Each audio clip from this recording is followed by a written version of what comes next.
राष्ट्रपति चुनाव की रेस शुरू हो गई और सवाल है कि आखिरकार देश का अगला राष्ट्रपति कौन बनेगा। बीजेपी में इन दिनों कुछ नामों की चर्चा की शुरुआत हो चुकी है, क्योंकि बीजेपी में गहन चिंतन मनन शुरू हो चुका है। कुछ नाम जो हमको पता चले हमारे राजनीतिक सूत्रों के मुताबिक, वो आपके सामने रखता हूं। पहला नाम जो सामने आया है, ये किसी वरीयता के आधार पर नहीं है, जो नाम हमारे पास है उस आधार पर क्लियर कर दें। राज्यपाल थावर चंद गहलोत का है, जो कि राज्यपाल है कर्नाटक के, जो अनुसूचित जाति से आते हैं। संघ से इनका पुराना रिश्ता रहा है और पीएम मोदी के बहुत ही खास भरोसे के आदमी माने जाते हैं, बेहद करीबी हैं। दूसरा नाम जो हमारे सूत्र हमको बताते हैं वो द्रौपदी मुर्मू जी का है, जो बीजेपी का एक आदिवासी चेहरा है। झारखंड की राज्यपाल रह चुकी हैं और उन्हें मैदान में उतारकर बीजेपी आदिवासियों तक संदेश देने की कोशिश कर सकती है। तीसरा नाम जो हमको पता चला है वो है यूपी की राज्यपाल आनंदीबेन पटेल का। आनंदीबेन पटेल पीएम मोदी की बहुत भरोसेमंद हैं। गुजरात के चुनाव को देखते हुए उन्हें उम्मीदवार बनाया जा सकता है। वो गुजरात की मुख्यमंत्री रह चुकी हैं, लेकिन गुजरात से उनका जुड़ाव उनके रास्ते का रोड़ा भी बन सकता है, क्योंकि पीएम मोदी भी खुद गुजरात से हैं। तो देश के लुटियन जोन में आखिरकार कितने गुजराती होंगे, ये उनके विरोधी भी इस बात को कहते हैं। एक और नाम जो चर्चा में है वो है तमिलनाडु की तमिलसाई सौंदरराजन का, जो वर्तमान में तेलंगाना की राज्यपाल है। उन्हें उम्मीदवार बनाकर बीजेपी दक्षिण भारत में अपने प्रसार का रास्ता मजबूत कर सकती है। तमिलनाडु से आती है, अनुसूचित जाति से है। और पांचवा नाम इस रेस में बताया जा रहा है कि अगर कहीं कोई सहमति नहीं बनी तो वो हो सकता है उपराष्ट्रपति वेंकैया नायडू का, जो उपराष्ट्रपति होने के चलते स्वाभाविक दावेदार भी हैं और विपक्षी पार्टियों में उनके नाम का विरोध अमूमन कम ही सुनने को देखने को मिला है। तो दूसरी तरफ विपक्ष की तरफ से शरद पवार की अगुवाई में कल 17 दलों की बैठक होने वाली है।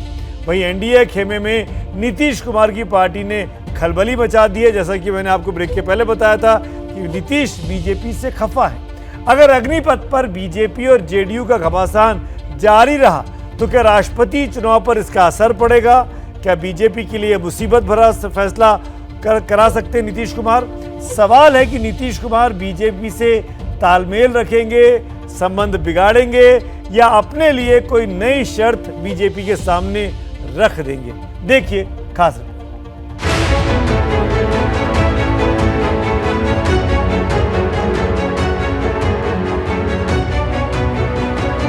340 कमरे, 1.5 मील लंबा बरामदा और 227 खंभों वाले इस आलीशान इमारत में अगले महीने कौन राष्ट्रपति चुनकर आएगा, इसकी लड़ाई तेज हो गई है। एक तरफ पवार और ममता की अगुवाई वाले 17 दल हैं, तो दूसरी तरफ है बीजेपी और उसके सहयोगी। दोनों की कोशिश ऐसे उम्मीदवार को उतारने की है जिसकी कार्ड विरोधियों के पास न हो।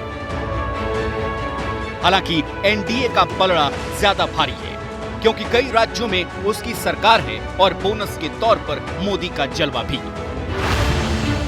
लोकतंत्र में जीत आंकड़े तय करते हैं और यहां भी एनडीए की बढ़त है। देश के सभी सांसदों और विधायकों के वोट की वैल्यू 10,81,531 है। बहुमत के लिए चाहिए 5,40,766 वोट और एनडीए के पास है 5,26,966, यानी बहुमत से सिर्फ 13,800 वोट कम। अभी कुछ सीटों पर उपचुनाव भी होने हैं, जिसके बाद आंकड़ा थोड़ा ऊपर नीचे होगा। बावजूद इसके अपने उम्मीदवार के लिए वोट जुटाना बीजेपी के लिए मुश्किल नहीं होगा, क्योंकि वाईएसआर कांग्रेस, बीजेडी और टीआरएस में किसी भी दल ने बैकडोर से एनडीए उम्मीदवार का समर्थन कर दिया तो समझ लीजिए विपक्ष का खेल खत्म हो गया। और ऐसा हो भी सकता है, लेकिन बीजेपी को टेंशन बाहर वालों का समर्थन जुटाने से ज्यादा अपनों को संभालने की है, और उनमें सबसे ज्यादा अपने नीतीश कुमार हैं।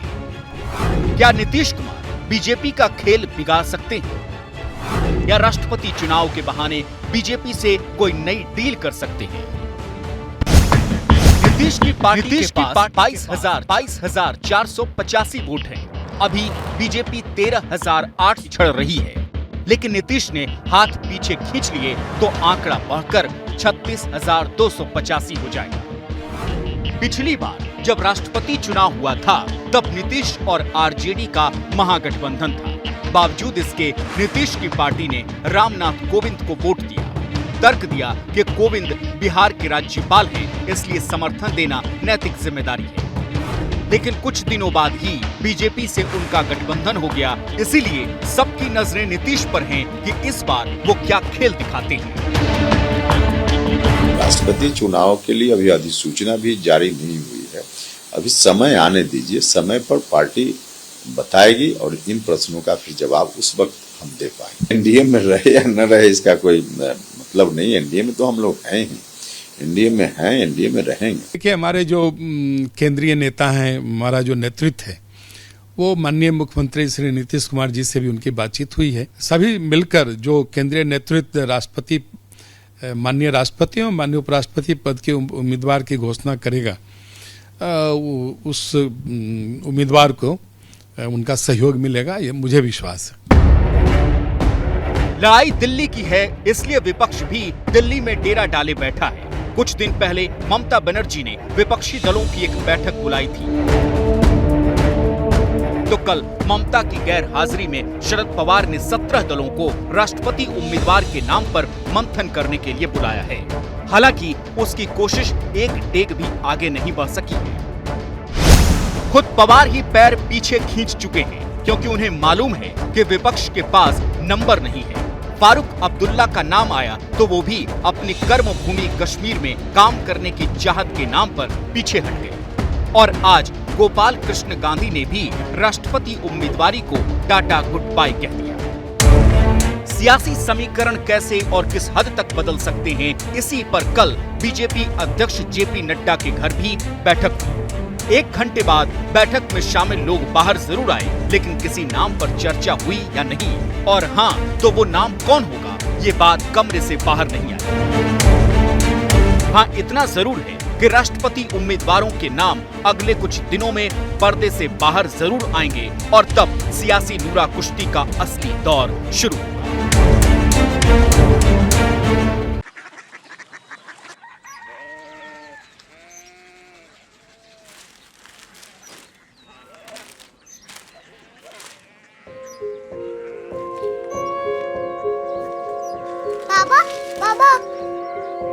Korea city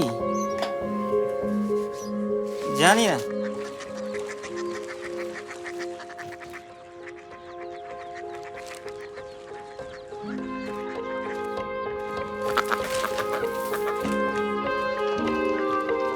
Korea city? हाँ।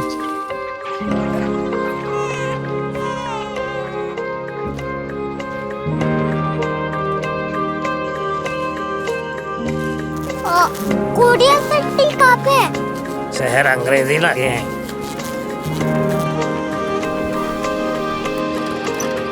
Korea city.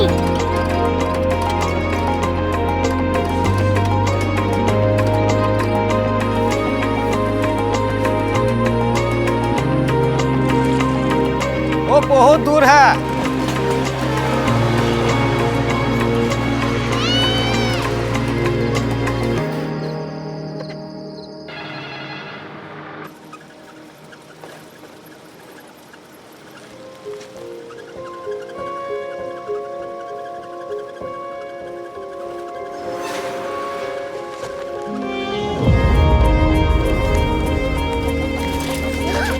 Korea city.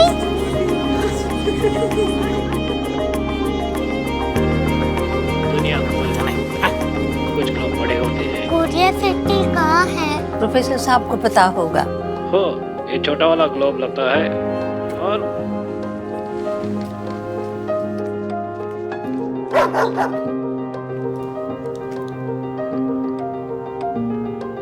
पता नहीं, मेरी बेटी से जाके मिल लो, शायद उसे मालूम हो।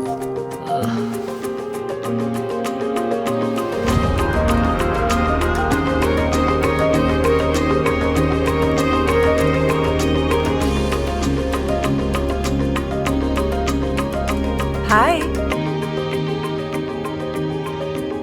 बाबा ने भेजा है। Come here.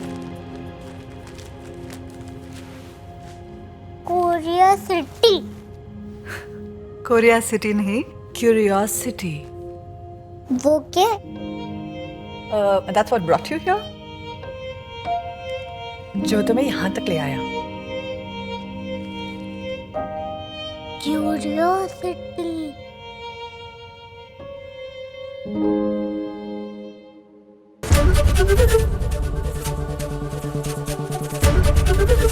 एबीपी न्यूज आपको रखे आगे।